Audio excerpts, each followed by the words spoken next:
All right. I I am recording on my end now. I'm Hello, recording. nerds, and welcome to the Nerdy Erdy Podcast. I'm your host. I don't know how to do this. I don't know either. Okay. Maybe you can come back. You can come back at the end, and you can add whatever flair you feel like you want to add. I'm just gonna do it like I do a movie review.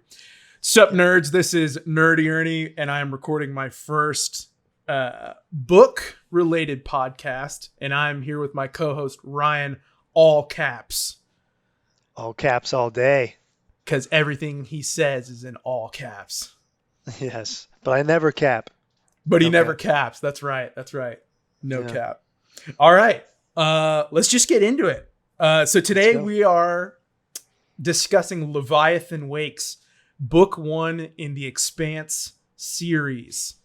We are specifically talking about the book, not the show. We will cover the show in this episode.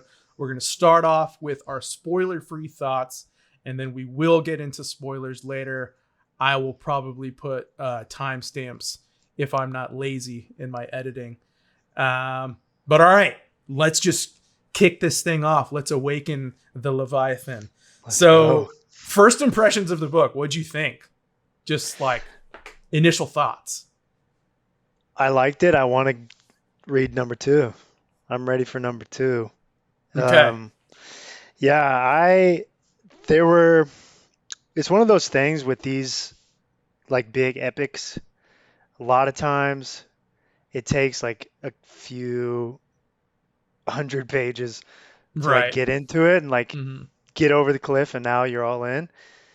But I liked it. Yeah, I liked everything because I really like every sort of piece, like all the tropes and everything, and then sci-fi happening in space, but it's realistic based on just like human evolution and like so far in the future. I really like that kind of stuff. Right. So everything about this really, it turned me on. Yeah. So to your point where you were like, normally it takes a couple hundred pages for you to, like get into the book, get like, endeared with the characters and whatnot. I actually kind of had like an opposite thing with this book. Interesting. It started really fast for me, which I really liked. I was like, especially that prologue, I was like, whoa, okay, I really like this. And then Okay. the Miller chapters in particular, and I'll get into this more as we dive deeper, but like the Miller chapters from the beginning, I was like, dude, I love this. and then the middle did kind of drag for me. That was kind of like my biggest criticism of the book, but then it ended Yeah. really well. So I think like overall thoughts, I like the book as like a good change of pace novel. And what I mean by that is that like if you're into more like dark, challenging kind of books, maybe like Book of the New Sun or like George R.R. Martin, who's like, really, his books are like super dense and like you kind of have to Yeah. like focus on his books. I felt like Leviathan Wakes is like the opposite of that. It's like just like really chill, really like breezy to read through. I didn't have to like remember certain characters from previous chapters or Yeah. like a minor subplot. It was just like everything was really clear. It had like a really good forward momentum, and so yeah, it was just like for me just like a really good breezy change of pace novel. Yeah. And that's That how I makes felt about sense. it.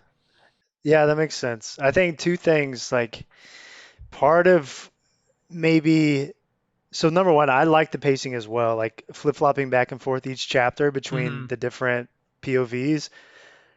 I really like that. It kept it pretty fresh. But the thing for me just personally was because I had watched the show beforehand, and so I sort of knew what was going on.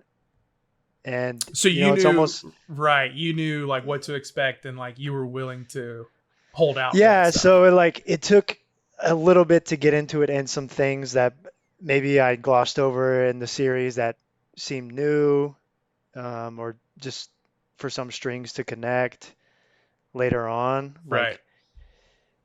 Yeah, that I think that's the reason why it took me a little bit little bit of a slog to like be like, okay, this is awesome. I like this. Let's go. Let's go. Let's go. Got you. Okay, But yeah. So that was another thing that I forgot to mention to my nerd audience. So Ryan has watched the show, the Amazon Prime Expanse show. I have not watched the show, and so that's kind of our perspectives going into this book. So Ryan knew ahead of time, like, okay, and you liked the show, right? yeah, So yeah, yeah, so you knew that there were certain plot points and things like that that you were eventually going to get to, whether you know liked or disliked the beginning.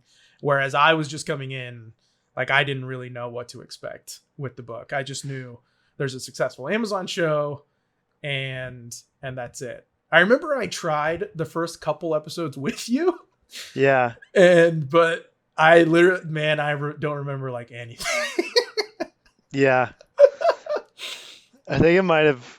Yeah, you don't remember anything, and it was Yeah, because I was very selfish and just watched like 3 or 4 in a row, and you're like, dude, yeah. what the hell?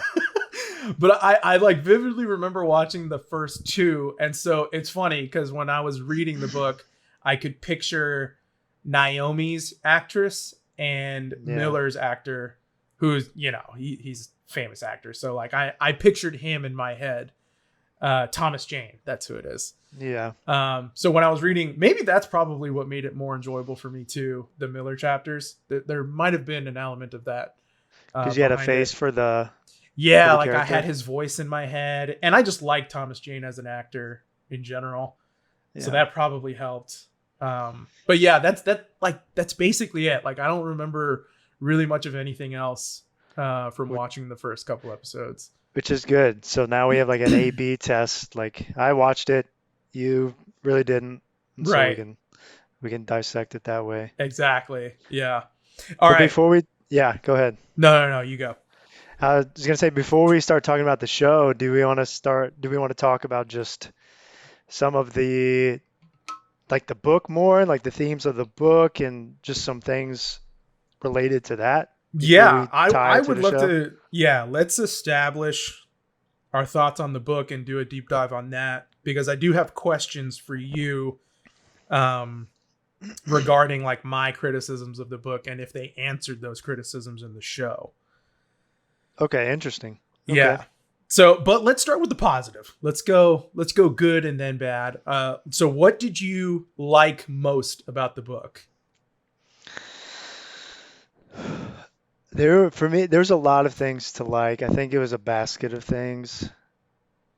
The flip-flop between the two different, like basically detective noir, then you have almost like a pirate crew story. So like that was cool to flip-flop between. I like that. It kept it interesting. I really like sci-fi that tries to be, and this might not be the best example of it, but tries to be as true to like technology and what technology could be as possible. Right. So you like That, hard science fiction. yeah, I like that. I like that a lot. And I Right. don't think this was like, this one is like not hard all the way. It's like It's like half me. chub science fiction. It's a half chub sci-fi. Half chub sci-fi. Right. Yeah. Because I mean, like the total science nerds would be like, okay, this isn't possible Right. for some of the stuff, but like some of the stuff really maybe it could happen. Like maybe space battles really do happen like naval battles Right. in the No, I future. would even go so far as it's like 3/4 chub Okay. sci-fi because I do think that it's rather hard. I agree with you in that it's not like ironclad scientific. Like there Yeah. probably would be some like physics nerds out there who'd be like, no, this is impossible. But Proto molecule, get out of here. right. But I Yeah. did like how everything was like the whole universe of the story was within the solar system. Like we didn't have faster than light speed travel. Yeah. It took time to, you know, get from planet to planet or to the belt. And I liked how there were like consequences for going fast, like achieving burn. Like I Yes. loved that. Like it wasn't just like, oh, we're going to Mars in 5 days and we'll be there. It was like, no, if we get there in 5 days, like we're gonna be feeling it for a few weeks afterwards when we get there, because we're gonna have to juice up with the drugs and whatnot. So that was cool. Like I really liked like the harder elements of the sci-fi. Well, they kept it really human. Like they didn't ever let us forget like this is there are human, there are actual real consequences for things. Right. And that shows you like the conscience you have to have writing this. Like there's always, you can't go too far. You got to remember to check yourself like, okay, they juice up, they're going to be injured, or they get radioactive poisoning. I mean, you got to think about cancer and how quickly that spreads, or, Right. you know, I, so they did a good job of keeping the human in check because we're still in our solar system. So, Yeah. So for me, the biggest things that I liked were, one, the Miller chapters. I just really loved his. man, that's surprising to me. Really? I really thought you were gonna like, because I know how you are with pirates, and I thought you would have. Did you make that same sort of like trope connection like I did? What do you mean? Like the Holden chapters, it just felt like a pirate ragtag crew every time I read it for some reason. And when I was watching the show, I didn't feel that way, but reading it, I was like, "Oh, this is the pirate crew chapter. Miller's the noir detective That's chapter." interesting. So, Did you pick that wow. up? Did you No, connect I that at all? mean, I did to an extent. I Okay. definitely I saw them as like the ragtag group, but because it was so, oh man, and we're we're diving deep already into like my criticisms, but like It's okay. because the chapters were so Holden focused and like the viewpoint was all through Holden, Yeah. I just more so got like an ex-military dude leading his crew. You know what I mean?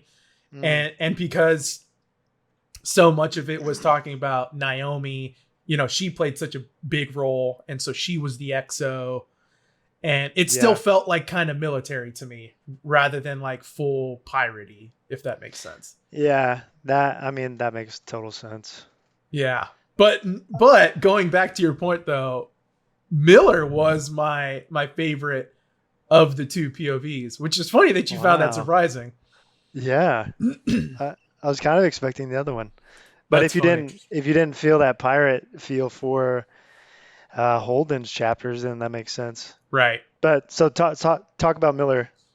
No, yeah. So I I love morally gray characters, right? Just in general. So Yeah. Miller, I don't know. He was just like pretty much like right up my alley, right? Like his the whole brooding detective, alcoholic. He's gone through a divorce. He's got the dark background. I don't know. I just like ate that shit Yeah. up. I was like, Miller's great. The And divorces, man. It's the divorce that gets you. yeah, but like he also had like a kindness to him. You know what I mean? Like he treated his first partner really really well. He just like he's the stereotypical alcoholic detective who has like the heart of gold, right? So I I was really endeared to his chapters in particular. And then the other aspect that I like most about the book was the world building done through the cultures. So like I loved how they showed that like Earthers didn't like Belters and Belters didn't like Martians and yada yada yada. Yeah. And they each had their own like quirks, and Belters had their own language basically. hmm And There's I some liked. Spanish mixed in there. Right. Yeah, I noticed some of the Spanish in there too, and like there's like German in there.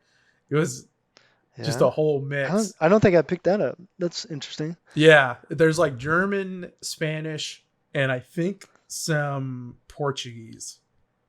And it's almost like patois, like Jamaican island Right. sort of syncopation when they're talking, Yes. you know? Yeah.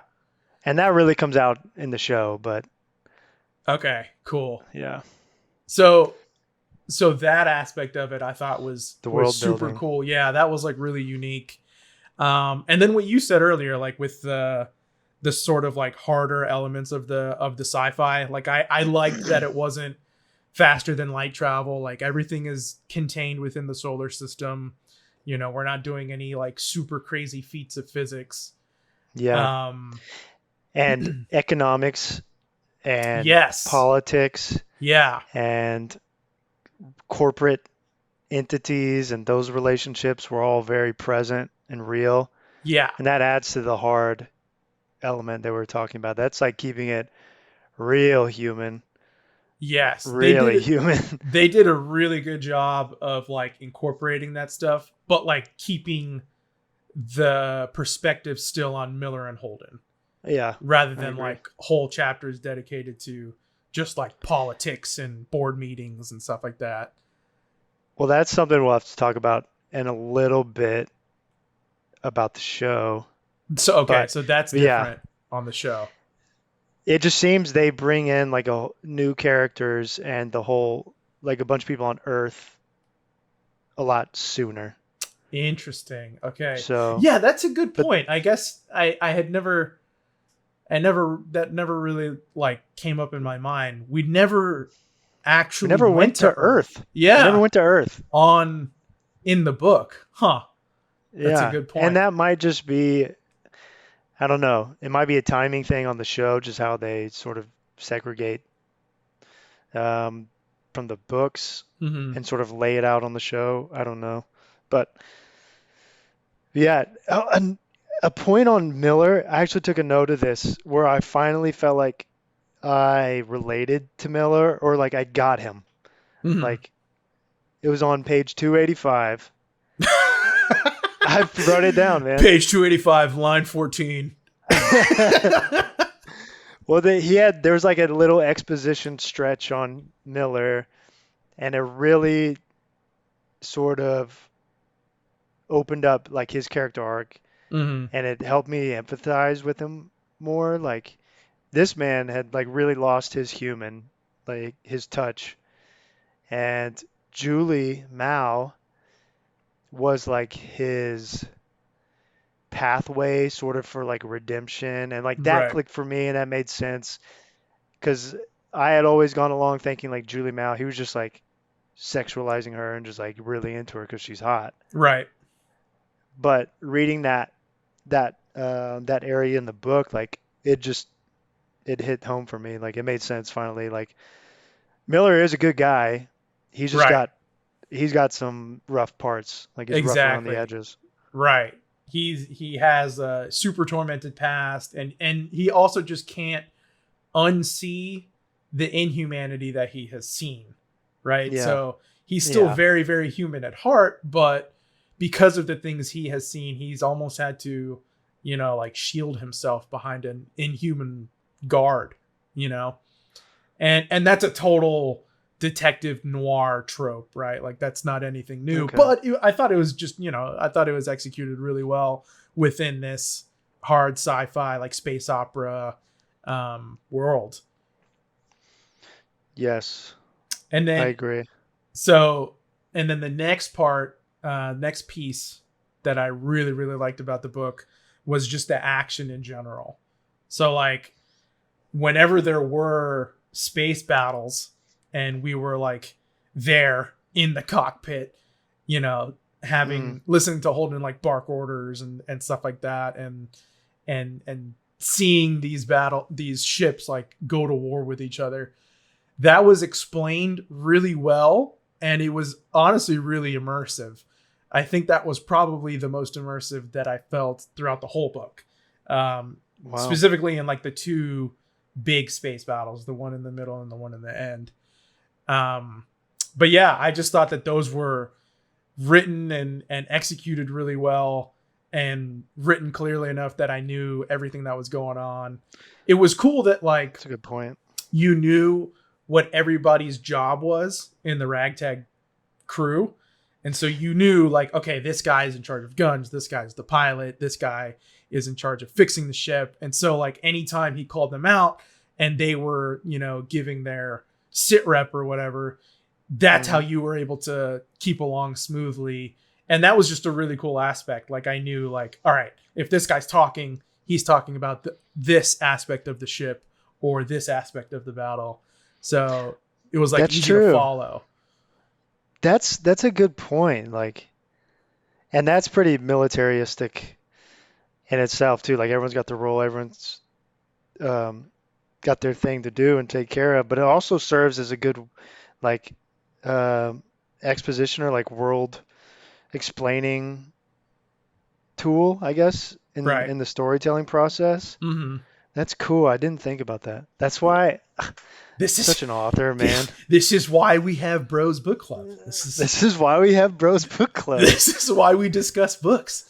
I bring my perspective, you bring your perspective. Yeah.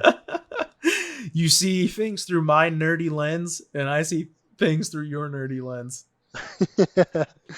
That's awesome. I love it. Okay. Wait, Uh, a couple things. Can we just clarify? Go ahead. What is up with Holden's childhood? Like, I think I read that a couple times and I was still just like, what? What was happening to him? Okay, let's get into that when we go like deep dive spoilers. Okay. Okay. So now have we brought up everything we liked about the book before we move on to our criticisms? I think so. I think we've hit all bases. Okay. So things you didn't like about the book, what would you say are your biggest criticisms? And if you want to bring up if they did it better in the show, because I'm probably going to ask you if they changed things in the show for my criticisms. Okay. So things you didn't like. Holden's childhood, obviously. Obviously, that was like, what the hell? Honestly, so one thing, I don't think they say this in the show. I might not be far enough in the show. But so for all the hard sci-fi, everything, the proto-molecule, it really kind of felt like a stretch Hmm. into the more fantastical part of sci-fi. Hmm. That's probably my biggest holdup because the whole time I was like, when they would say like, we've got nuclear vomiting zombies on these ships, I rolled my eyes. I was like, if that was on the cover, I would not read this book. Really? Huh. Yeah, like radioactive vomiting zombies on spaceships. I don't know. I'm not into that. And every time I read that, I was like, okay, I'll go past it. But that's probably Interesting. my biggest holdup.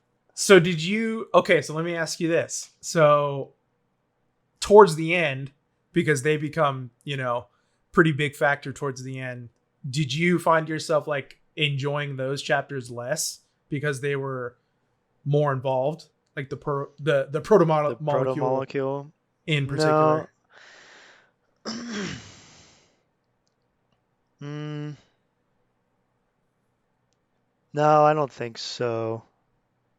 I didn't enjoy it any less. It was just like little things like that sort of turned me off to it. But I guess the more they explained it and sort of talking about how it got here, that was kind of interesting. Okay, Like origin stories, that was interesting to me.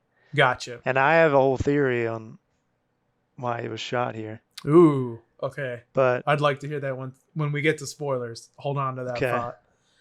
So yeah. I actually had the opposite reaction as you for that. I like when I read the prologue, and I guess this isn't really a spoiler because it's right there in the prologue. But like when you see the proto molecule wrapped around the reactor in the Scopuli, and you see just like that mass of bodies or whatever, I was like, holy shit. Yeah. This Yeah. book is sick. And I remember at that point thinking like, dude, was this in the show? Like, I don't remember anything in the first couple episodes showing something like that. And maybe it did, and I was just like, I don't know, texting on my phone or something. But I remember thinking that and being like, how how did I not get hooked on the show if this is like the main thing that's in the books or in the stories? Because once Yeah. that happened, I was like, oh, this is sick. This is like right up my alley. Um, I agree with you about the vomit zombies thing. Yeah. They're just like radioactive vomit zombies. They were weird. I'll just say that. Well, I guess I'll get more into it when we get into spoilers. But overall, I really liked the idea of the proto-molecule like being the big threat in the background of the story. But anyway, Yeah. my biggest criticism of the book orbits around Holden. Orbits around Holden. Dude, all my criticisms branch off the criticism tree that is Holden. The I Holden. really disliked this fucking character, dude. Really? Yeah, dude. So question. Were you able to tell that the Miller chapters and Holden chapters were written by two different authors? Oh yeah, I wanted you to ask me this question, and I wanted to try and guess. Do you know the right answers? I'm pretty sure I do. Okay, I just wanted to guess. Go ahead. So I think, and I have no idea. I did not look this up or anything. Uh-huh. I looked at their pictures. I know which one has the George R. R. Martin history, and that's about it. I think Daniel Abraham did the Miller part. And Ty Frank did Holden. And Ty Frank, yes, the George R. R. Martin protege did Holden. I agree with you. And Okay. now here's the thing. I did do research on this and I could not find a definitive answer. Whoa. Yeah, they have done like a bunch of AMAs on Reddit and no one has thought to ask this question. Really? Yeah. I'm like, I can't be the first person who's thought this. No way. Is it like in the book somewhere? I don't think so. I don't remember reading it in the back or anything like that. I mean, that's not normal, like for two writers to say, I wrote this one, but Right. still, like, It's not you in any know, article. They don't ever like talk about who wrote which chapters, even though there are some. So in that the Reddit AMA that I looked at, they were asked like, what was the writing process? And okay. they said that one person would write one chapter and then they would send it to the other person to edit, and then vice versa. Then the next person would draft out a chapter, then the other person would edit, and they would just keep on going forward in that way. So it sounds like and the way the book is laid out, they went back and forth. Exactly. So one person was kind of in charge of one POV and the other person was in charge of the other. And I think really what it came down to was, so from what I've read, Ty Frank was the one who like thought of the world. Like he had the idea for Leviathan Wakes, but Daniel Abraham was the more seasoned writer. Like he's written the Long Price Quartet. He's written a bunch of other novels, a lot of fantasy stuff. And so he was like, I think what happened was Ty Frank was like, dude, let's write this together. And Daniel was like, okay, I'll help you write it. You just, make sure that I'm staying within canon and you correct my mistakes because the science behind it and the world building behind it. Because originally Ty Frank was going to run this. He was going to DM this for a D&D campaign.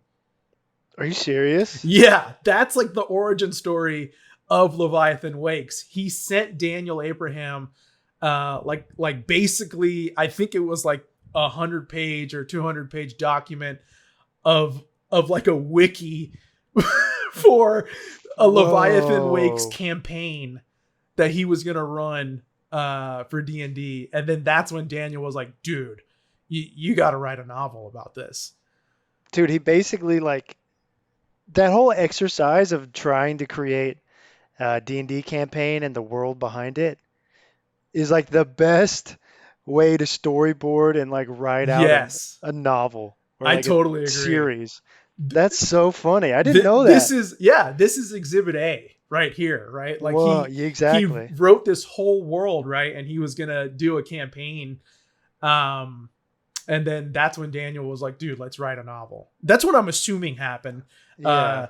Because that's what Daniel says, that it was originally a Ty Frank, that he was going to DM a D&D campaign around it. So I would anyway, like to going back be to a the part of that original campaign. point, I agree Yeah. with you. I think Daniel wrote the Miller chapters and Ty wrote the Holden chapters. And to me, in the beginning, it was super distracting. I was like, Really? yes, like I couldn't get over it because I guess this is me just like, since I've studied literature and stuff like that, it was so jarring to go from chapter to chapter and see the writing styles switch so drastically for me.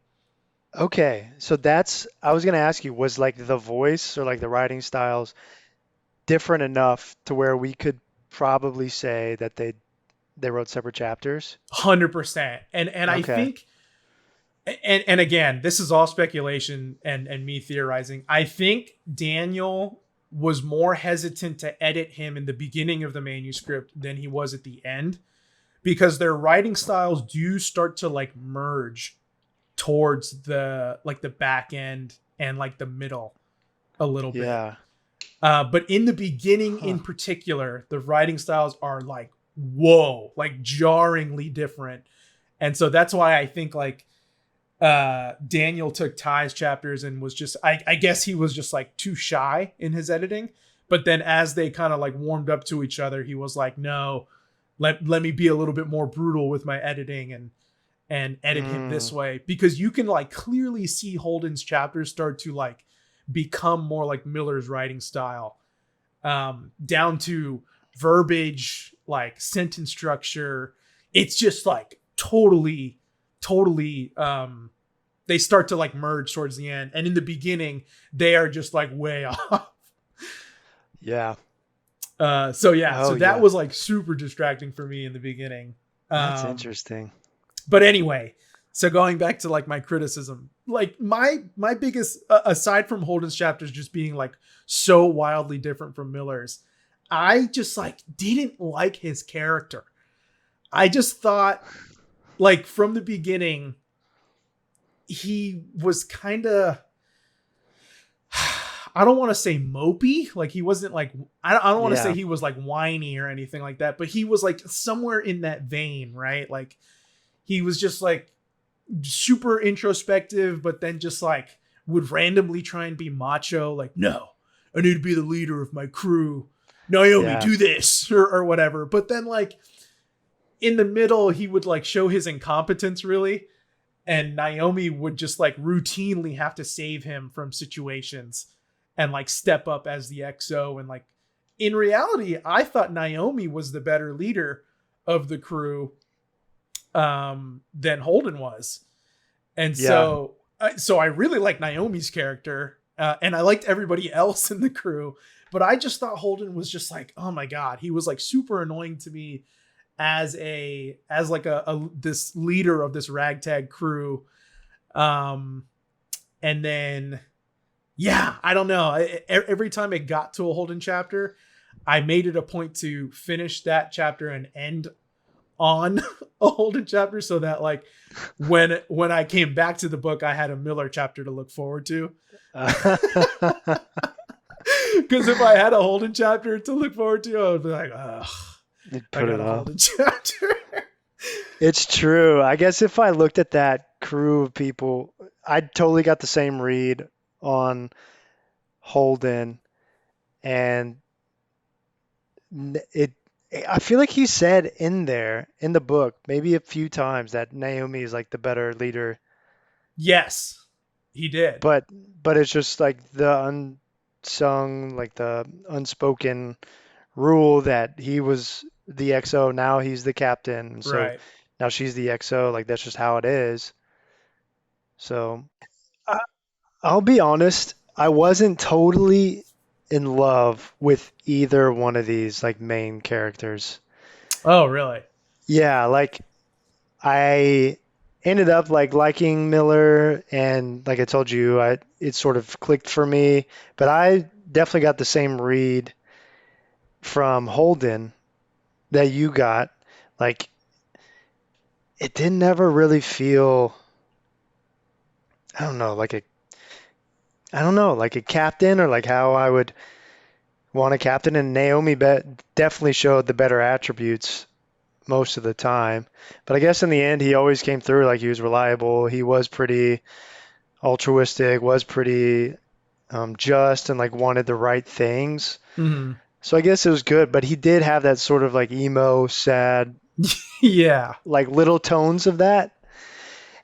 And also, I don't necessarily like the casting from the show. And so I was seeing him as that guy.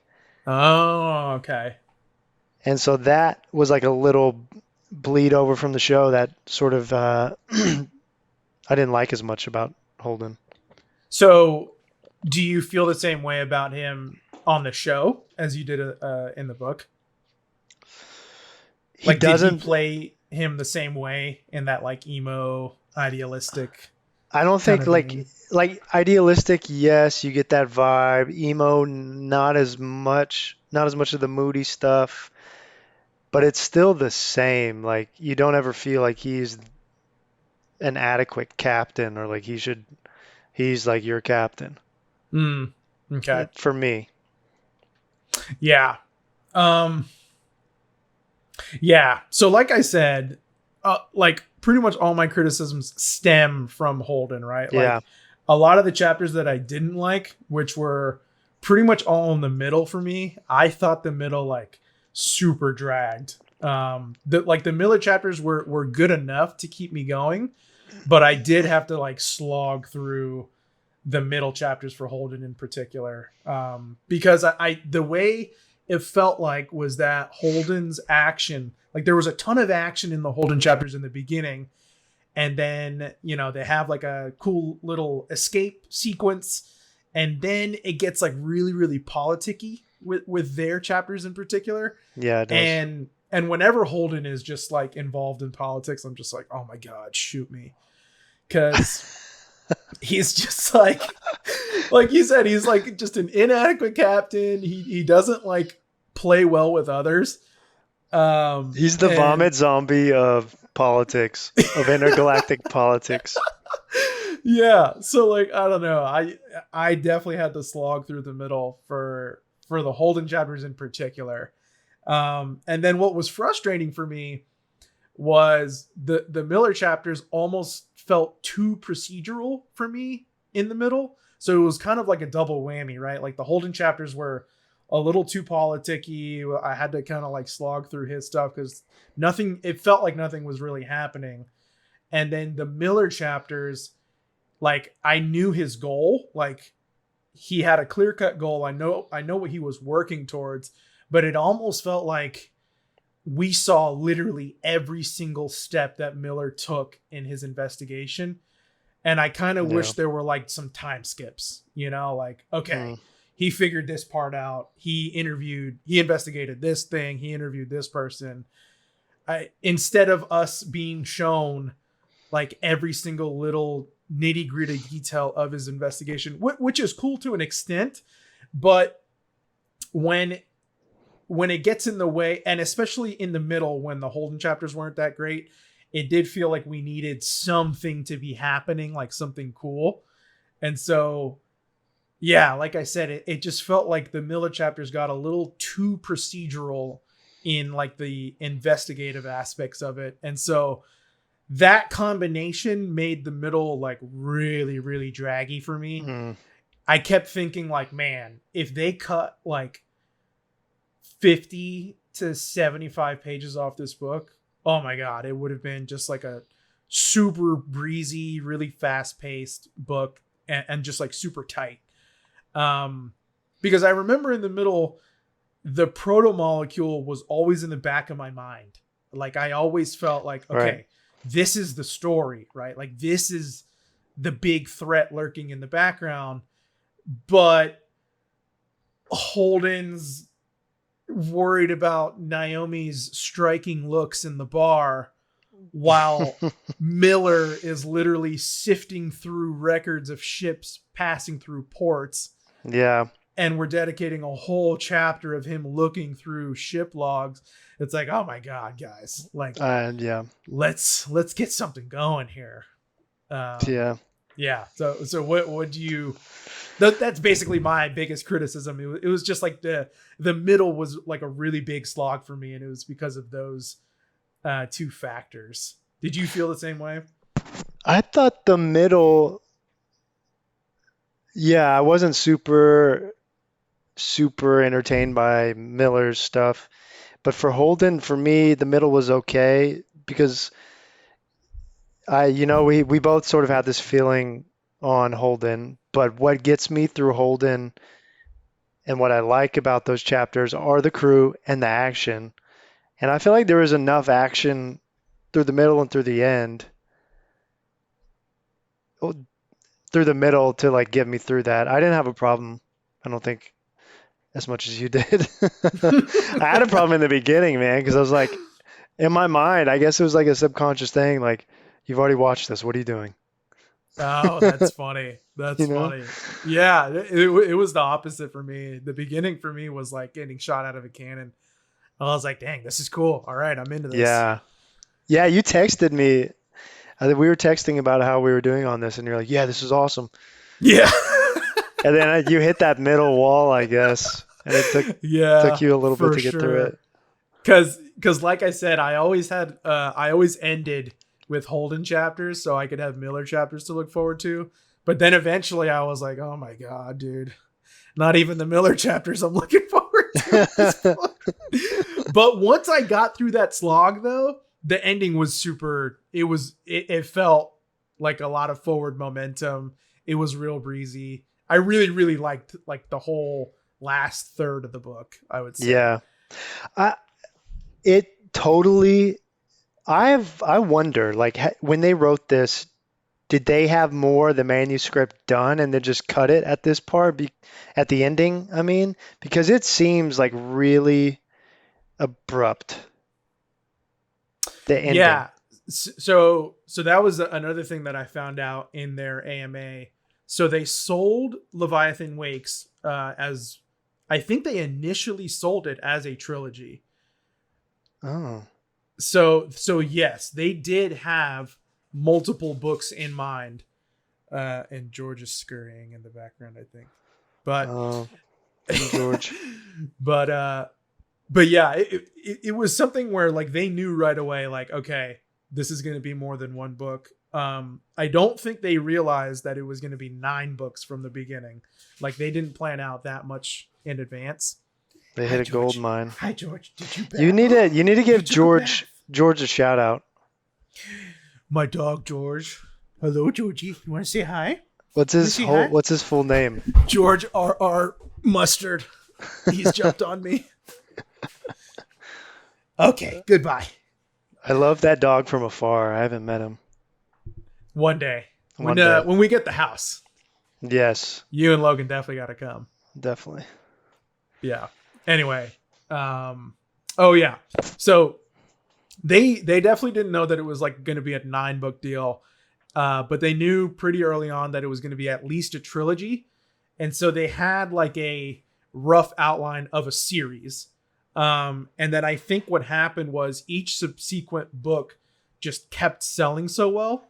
So their publisher, I think it was Orbit, they're like, can you do another one? and so it just like, it was like a literal expanse. The series just kept expanding and expanding and expanding. That's why they named it that. Yeah. It won't stop expanding. Yeah. So yeah, I think after they had an outline for 3 books, they just took it book by book after that. They were like, okay, can we add a 4th book? Can we add a 5th book? And then eventually they got to 9. But yeah, so yes, to answer your question, I do think they knew early on that it was going to be more than 1 book. Interesting. Okay. Yeah, because that ending for me was just like it totally felt like it was the middle of a chapter ending. And I think you feel that way because Holden was your guy. Like you liked his chapters more, right? Yeah. Yeah, that's See, true. for me, Miller's that arc happened. yes, right? Okay. So I felt the opposite as you. I felt that it was actually a pretty appropriate ending. And then the stuff that happened afterwards, like the epilogue, just felt like add-on to me. Like it felt like we were just setting up the sequel at that point. Mm, But I can totally see where if if you're reading the book for Holden, it kind of feels like like an abrupt ending. But for yeah. me, I was like, oh, this is a really cool self-contained book, and then the epilogue is just kind of setting up book two at that point. But I totally see where you're coming from with that. Yeah, it felt that way. And like with Frank Johnson, that's his name, right? Frank Johnson? Fred Johnson, Fred Johnson. I was thinking Frank the Tank. Um, the what are butcher your of Anderson the Station. butcher? What are your thoughts on him? um, Was he a big enough character for you to even have thoughts about him? should we just dive into spoilers at this point? Yeah. Okay. All right. Warning, warning, Warning, spoilers warning, warning, incoming. warning, warning. Okay. I loved Fred. Really? I loved him as a character. I thought he was super believable as like a I don't know how to describe him, like a celebrity badass. I guess Yeah, like a well-known badass. he's like not an antagonist, but not fully a protagonist. Right. Yeah. Like He's like, he's helping our protagonist, but he's kind of involved in politics, but yeah, he has like a pretty dark past. I liked that he was kind of like the foil for both Holden and Miller, right? Like there's shades of Miller in Fred, but there's also shades of Holden in Fred. he's got some idealism and a dark past. It's like Exactly. both. Yeah. Right. So I think that that's why I liked Fred, because I wish Holden was more like Fred. Honestly, Fred is the captain for me. Like that's who my Yes. captain would be. It would be Fred. Yes. He proved to be like a really good leader, like not only in politics, but also like in the end when they do that breaching operation Yeah. on Thoth Station. Like that was badass. I Yeah. I loved that whole sequence. And I also loved that Holden chapter 2 when they were providing air support. Like that was by far I think my favorite Holden chapter. Yeah. Um but yeah, Fred like leading the breach and then the negotiation with I can't remember his name, but like the head dude who was Dresden? yes, Okay. Dresden. Like that whole negotiation with Dresden, I really liked Fred in that whole sequence. And then when Miller shoots him, massive spoilers. Yeah. Warning. Warning. warning, warning. When Miller shoots him, I liked that Fred, like didn't blink. You know what I mean? Like whereas Holden had a whole meltdown, Meltdown. Yeah. and that's where the Miller shades of Fred came through. Like, hey man, this is war. Like this is. I Mm, get it. It felt like Fred was like, I don't agree with what Miller did, and I wish he didn't do it, but it happened. He did it. I get it. Let's move on. yeah. Exactly.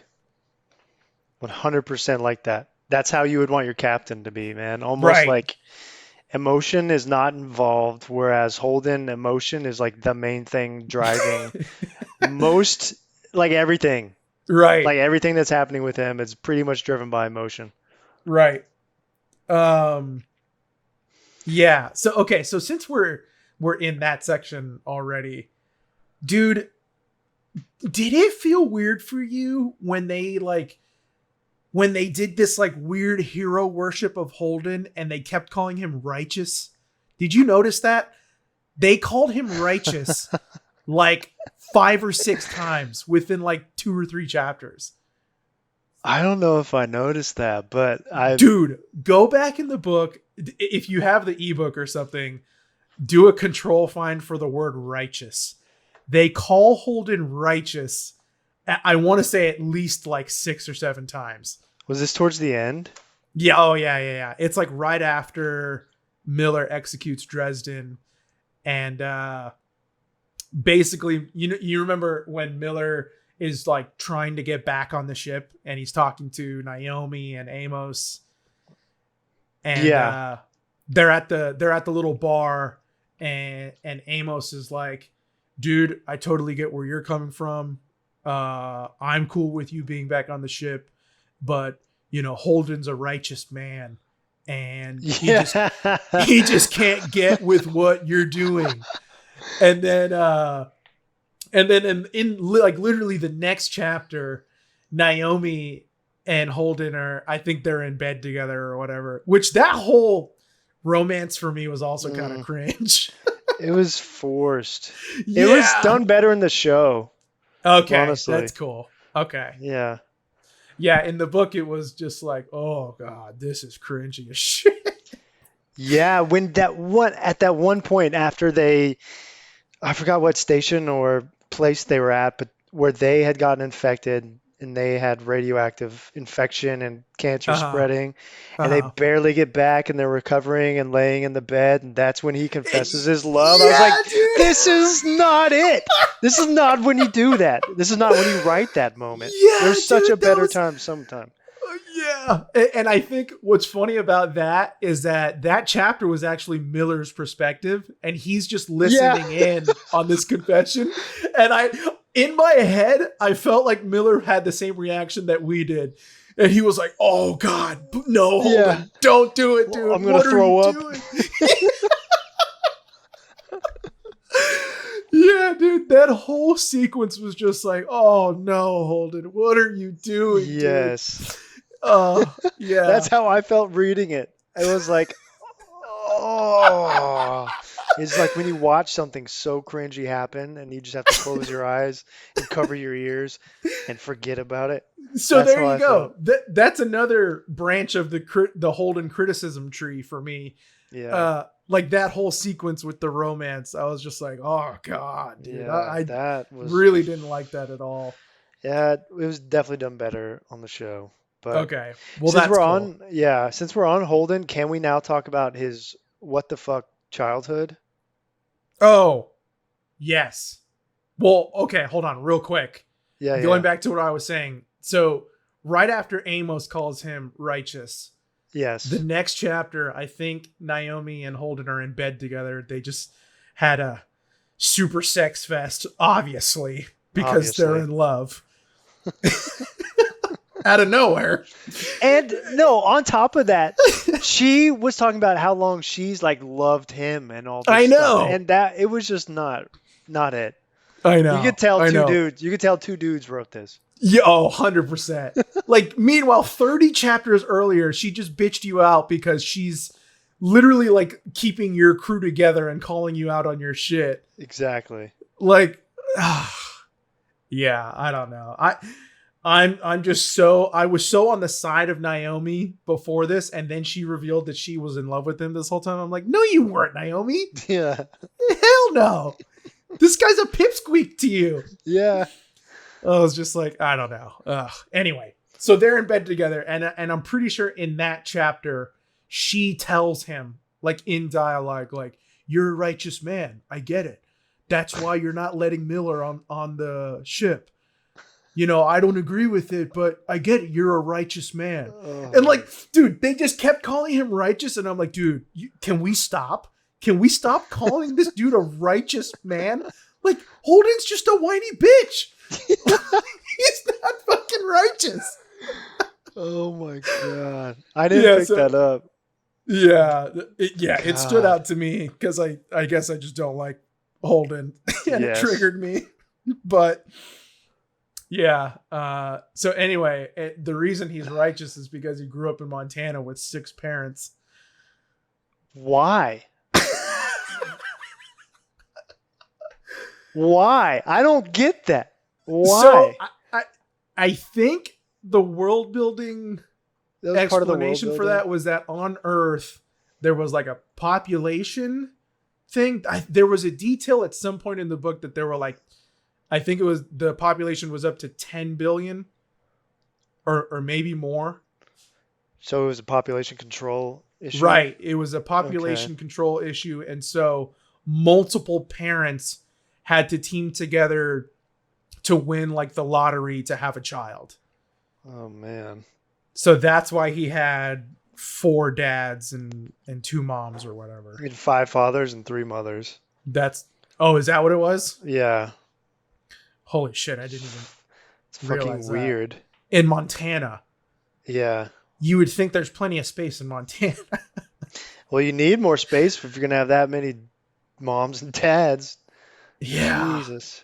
Did he have siblings? I can't remember. Was it just a one-child thing? I don't remember him ever talking about having siblings. So I think he was an only child of 8 parents. It's fucking weird, man. It's super weird. It's like, who really is, because you can really only have 1 or 2, like, father, like, real sort of the father people. Right. Like, and what if the right? fathers like disagree on something? Like who's the ultimate Oh, fatherly yeah. decision? What's the on family something? dynamic just living there? Yeah.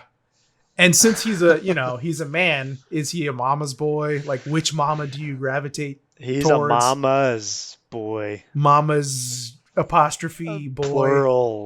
Plural. Like if one mom's being mean, does he run to the other mom? I don't know. Oh, and when one of the fathers says, "Go ask your mother," who does he go ask? Right. And which father is he asking in the first place? Yeah. And which is going to be the first one to go get milk and cigarettes and not come back? Me. Definitely me. I'm gonna be like, this kid's too righteous for me. This guy is way too righteous. I got to get out of here. This kid's so righteous. We picked the wrong kid. It was just, oh my God. It was such a strange adjective to describe him for me. I was like, why are they calling him righteous right now? Because they could tell people could sense the emo drool coming out of that guy. Yeah, but what bothered me is that they made the side characters like worship him. I was like, this they dude really did. Sucks, dude. Amos. Yeah. Yeah. Hey, random. I want to know if you notice this. There's a little nod to Dune in there. Oh. Like straight up. So is a Miller chapter, and I think he meets Holden. Oh, Miller's the Kwisatz Haderach. No. You wish, buddy. Yeah. No, it's when he's breaking into Julie Mao's terminal. He gets his hands on that. And she has like those notes in there and stuff, and he's reading them. And she's talking about like staying strong and like all this stuff, like this proto-molecule's growing on her. She doesn't know what it is. And at the end of one of her notes, she puts "Fear's the mind killer." What? No, I didn't pick up on that. Yeah, dude. How? Wow, I can't believe I didn't notice that. Yeah. I was Dang. like, oh, that's cool. Well, obviously, that is cool. I mean, I like that. yeah. I'm not surprised. I mean, Yeah, probably these huge guys influence on them. Yeah. Yeah. Do we want to show stuff that I Okay, so one of the things Miller could like really talk the language of the people, because he's from there and stuff. I didn't really pick that up in the show as much. Oh, interesting. I didn't really pick up the detective noir feeling as much from the show, which really, which I guess I should have, like the hat, like everything he was doing, but for some reason I just didn't. That didn't hit me. But overall, like, I think the reading experience and the viewing experience feed into each other, and I think Mm. it actually works. It's one of those situations where they work well together. They're both on their own like good experiences, and then they can actually work together in your mind and you can enjoy them. And I really want to go back and rewatch it now that I've read the book. Now that you've read the book, yeah. And it's been like a year since I watched it, so it's been a while. Are you gonna watch it? I think I am. I'm still, dude. When I was in the middle of the book, I was like, I'm not reading book 2. I'm just gonna fucking finish this thing Yeah. and do the book club, and that's it. But now that I ended it, I really appreciated how like breezy it was. It really was like a nice change of pace novel because okay, so I've been reading The Book of the New Sun by Gene Wolfe, and this is like super dense sci-fi fantasy, and it's amazing. It's probably like one of the best books I've ever read, but it does take like a pretty good amount of focus to read it. Like for instance, when I was reading Leviathan Wakes, I was just in the living room while Tori was watching TV, right? And Yeah. like I was able to like tune out the TV, and even when my focus lapsed or something, I didn't feel like I missed like super important details in Leviathan Wakes, for instance. Whereas like something like That's a Book of good the New point. Sun, like literally one sentence might tie into a chapter later on in the book. Like the Yeah. little details are like super important for the world building, and so I need to like be in a quiet room, you know what I mean, like to be reading that book. Mm. Whereas Leviathan Wakes, like, man, I just like read that whenever, you know, and that felt really good. Like I appreciated like that aspect of the readability. It's it's like it's very leisurely. It's got that feel. Oh, I hear mm, George. yeah. I'll cut that from my end. Cut that, cut that, cut that. Cut that. Um, it's like leisurely. It's pretty fast paced, but I think it feels that way for you because you do read such like dense fantasy or sci-fi and you Mm. read a lot and you're an author. But I don't know if like somebody just came along was like, I really want to read a good sci-fi book. I don't read a whole lot. Mm. Yeah, I don't know if I would recommend this. Would you point them to this or would you point them to something else? Man, that's a good question. So, and I guess this is something that I would have to defer to someone who's more well read in sci-fi specifically, because I read like more fantasy in particular. Yeah. If we're drawing lines between them, but yeah, I don't know. I think I would probably recommend something like The Martian more so, Yeah. or I'm looking at Or my bookcase right now. Hugh, what's that guy's name? Hugh Howey? Howie Hugh Hugh? Howey, yeah, like I might recommend Wool or Sand. Yeah. Um, Definitely not Dune, I don't think either. no, I think I would Dune. recommend Dune is this not before. beginner No, sci-fi. no, not at all. I would recommend this before Dune, though. Yeah, for sure. I dang it, George. I do think that Leviathan Wakes, like I said, it's like if you're like a big time reader, it's a great change of pace novel. But if you're like just getting into sci-fi, space opera, I don't know. I'd probably point them in like a different direction, and this would probably be something that you like advance to, Yeah. especially with the fact in mind that this is a 9-book series. Like Yeah. I wouldn't want someone to commit to something so huge. Because so going back to my earlier point, why I was bringing up the breeziness of it, and like now that I have that appreciation for like what this novel is and what it was trying to do, I can see myself reading the sequels to this. Okay. Interesting. Good. If I need like just something breezy, a good change of pace, like maybe I will pick up book 2 and just I bang it out. I have not opened the book. I haven't looked into book 2 or anything. I'm interested. I want to read it anyways, but I'm really interested to see because Miller's gone. What are they going to Yeah. do? How does the Rip writing style Miller. change? Oh Rip. yeah, I guess that's something I haven't really taken into account. Oh shit, maybe I won't like the sequels. Yeah. Your I favorite guess I character's gone, man. It's yeah. all Holden. I don't know how I didn't put that together. You can never stop on a Holden chapter because it's all Holden. So Oh you'll never no. start the book. Yeah, wait. Oh no. So is it literally just 8 more books of Holden? That would be awful. Should we take a peek or what? Uh yeah, are you cool with spoiling that for yourself? Yeah, I am because I'm actually really interested. Okay, yeah, let's look into this. Okay, so I looked it up, and yes, in book 9, Holden and the Rocinante are still a thing. But the plot looks like it gets freaking insane. Book 9, Yeah. Tiamat's Wrath. So who?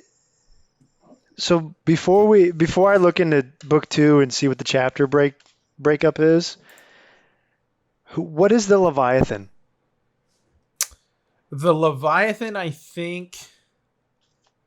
So I think it's a dual metaphorical meaning.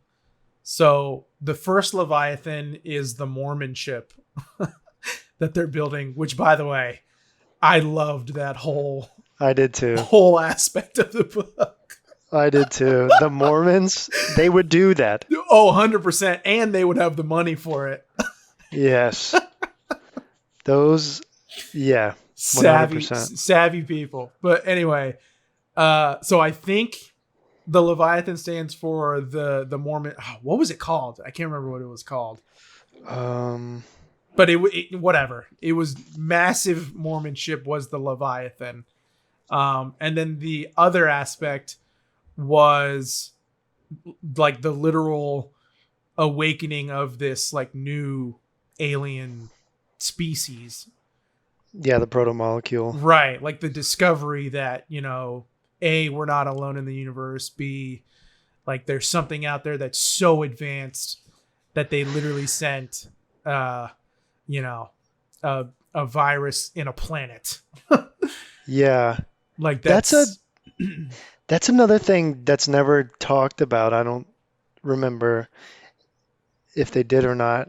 The fact that like they've expanded that far in our galaxy and have seen no sign of life or like no improvement to I guess there just wasn't room to like talk about this and this is like would be like super hard sci-fi.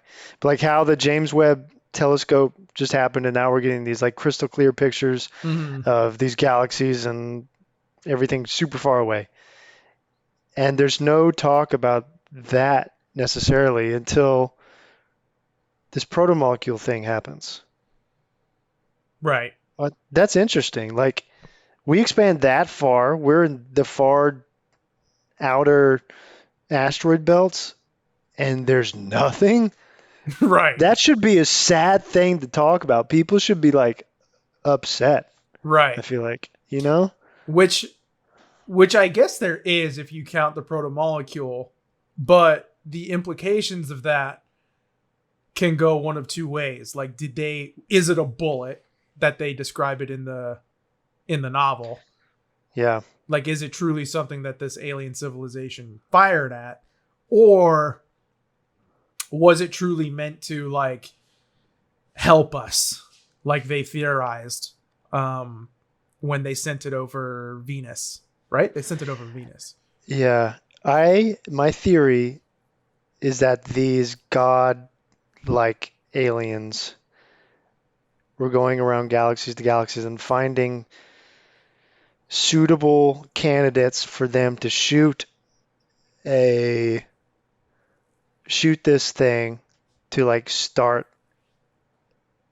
a form of life. Hmm. And the form of life is not human. It is nothing that we could have ever imagined until we found the protomolecule. But that is their form of life that they wanted to start, that they thought was the best, um, most like optimal species or like form of life. That's Right. my theory. Like it was, it's like then it's an Adam and Eve theory. Like that's how Oh, life was supposed to start. right.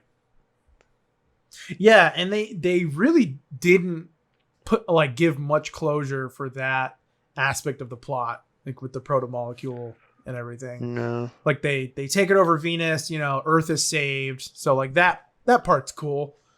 Hold on. George is ringing the doorbell. Is he standing up?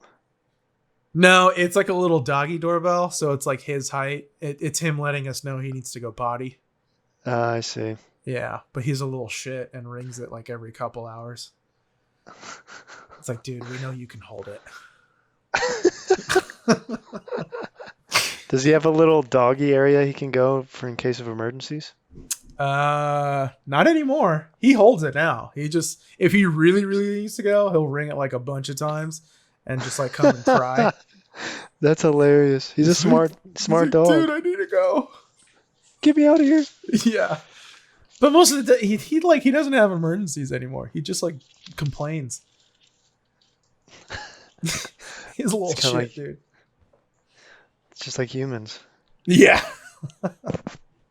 Like we take him out first thing every morning, and then literally like an hour later he'll ring the doorbell. We're like, dude, you do not need to go. You just want to go outside. Yeah, literally. See, Yep. he's being rambunctious now. Okay, I'm gonna look in book 2. Okay, I looked at book 9 description. You did? Yeah. I just want to see in book 2 if they're gonna break up chapter to chapter with a different character. Oh. Okay. And whoa, they do. But not how you expected. Oh. Oh. Oh. This is interesting. We've got more Oh. super spoilers. Super spoilers. I'm looking now too. It looks like there's 3 POVs. There's 4. There's Prax, Avasarala. Oh, yeah. I just got to that one. Avasarala. I think that's, I can't remember. It's been so long since I've seen the show, but I'm pretty sure this is when they bring in more Martian, more Earth people. Okay. Holden, he's still there dicking around. He dicks around for 9 books, dude. Well, with that righteous Righteous self, dick.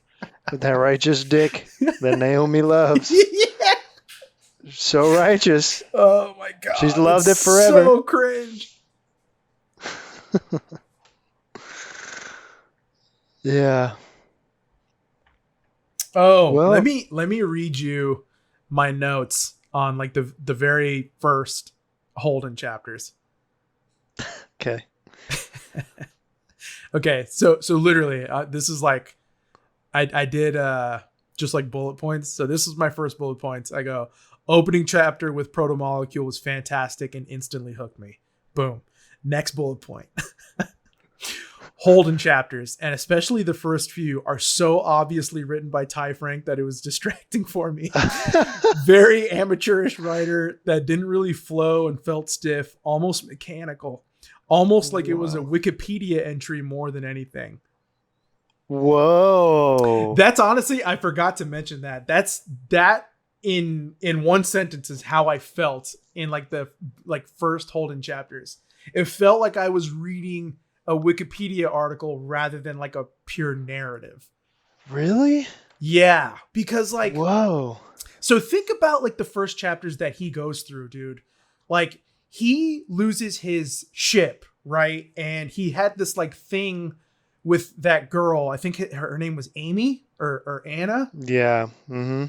And like he like mopes about it a little bit, but like for like a few chapters afterwards, she's just like a footnote. Like he's like going through his thing, and then at the very end of the chapter, he'll be like, and then he heard the ghost of Amy, and he saw a ghost.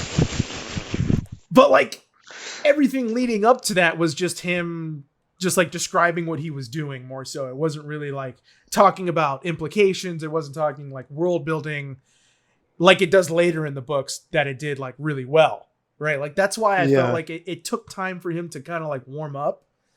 But yeah, like the first few Holden chapters really just like it just felt emotionless for me. It just felt like I said, like I was reading a Wikipedia article.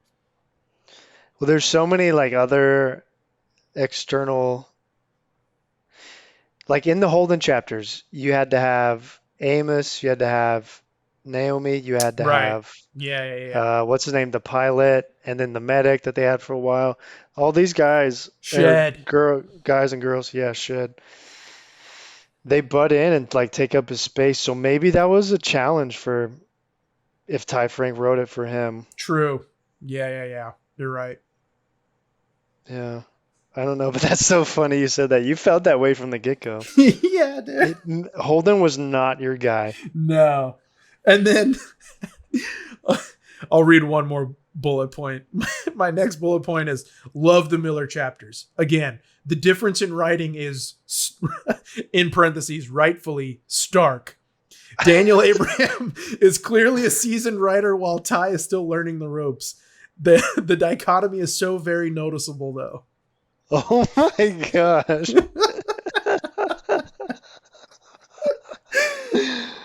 Is he that amateur of a writer?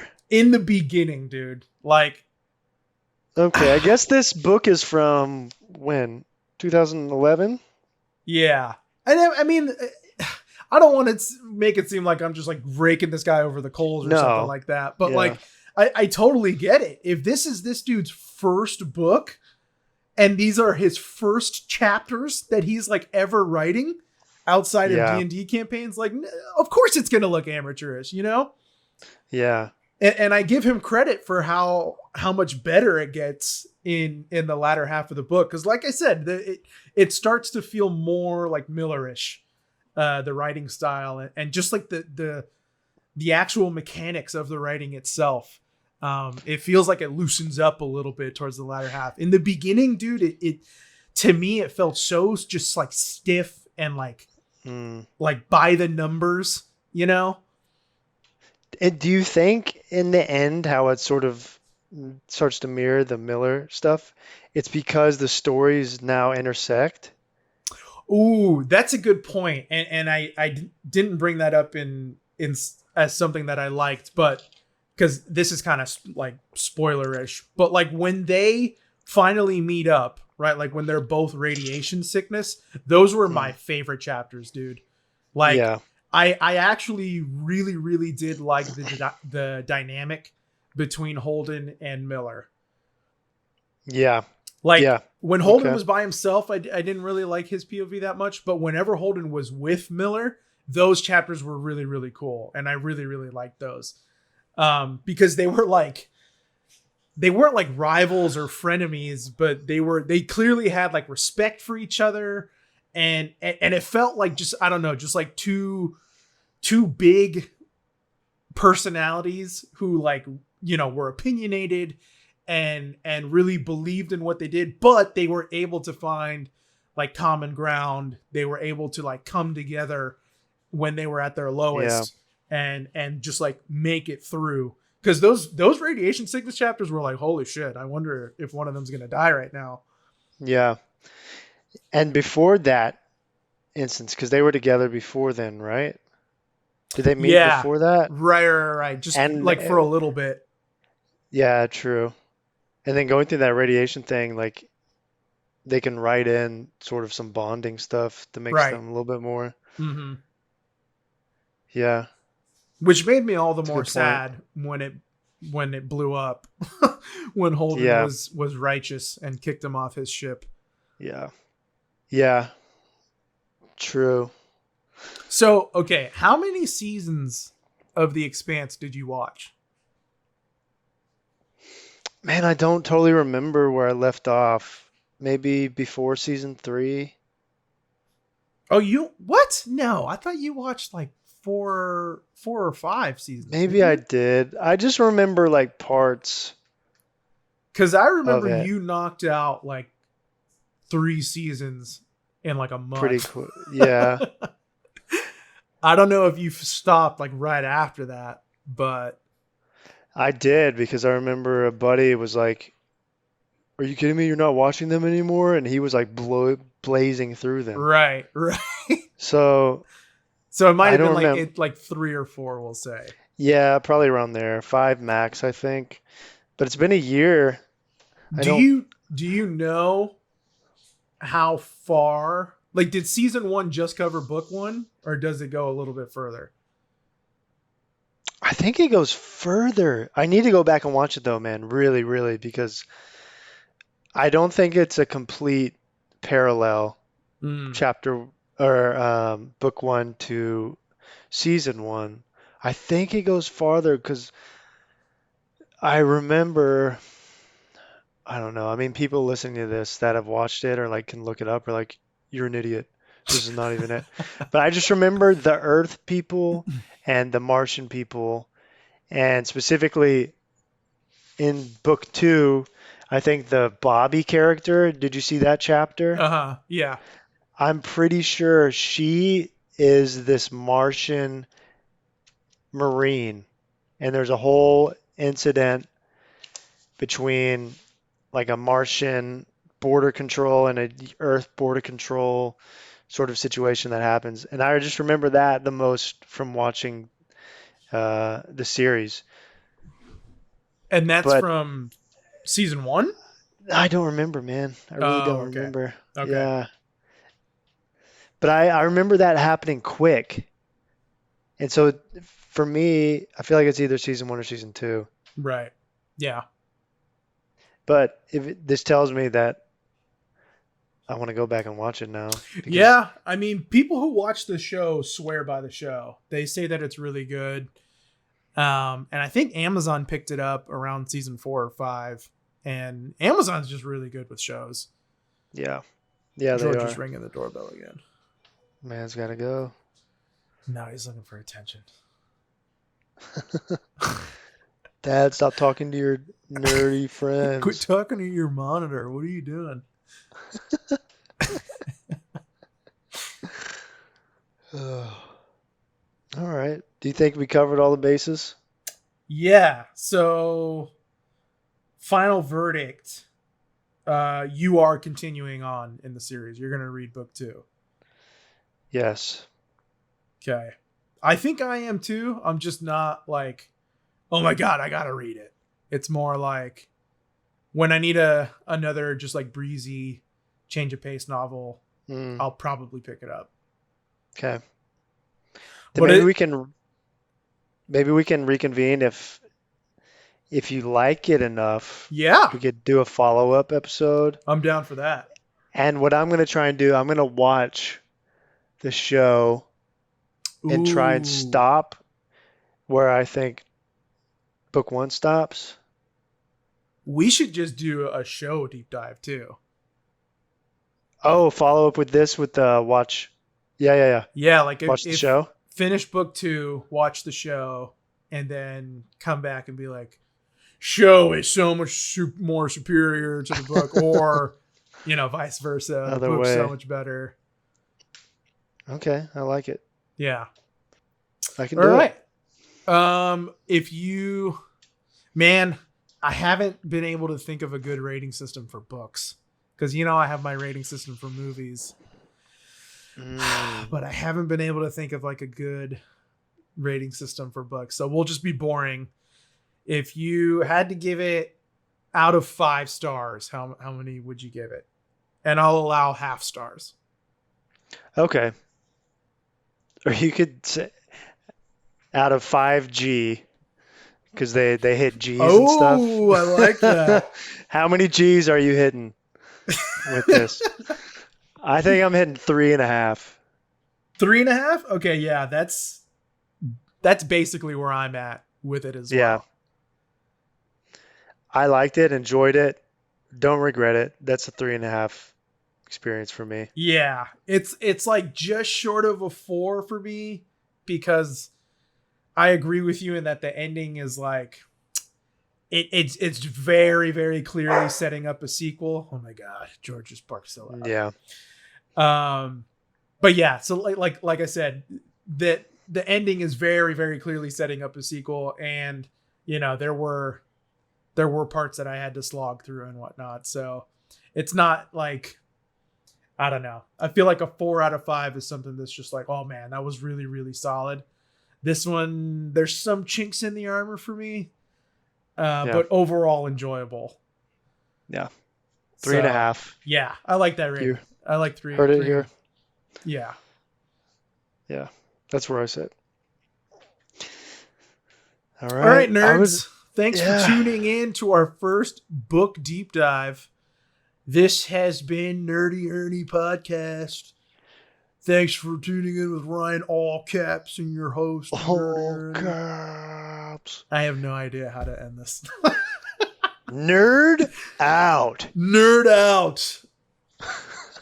Please read, please subscribe, like, Smash that like button. smash that like button. I'll link in the description my Patreon. Just kidding, I don't have a Patreon.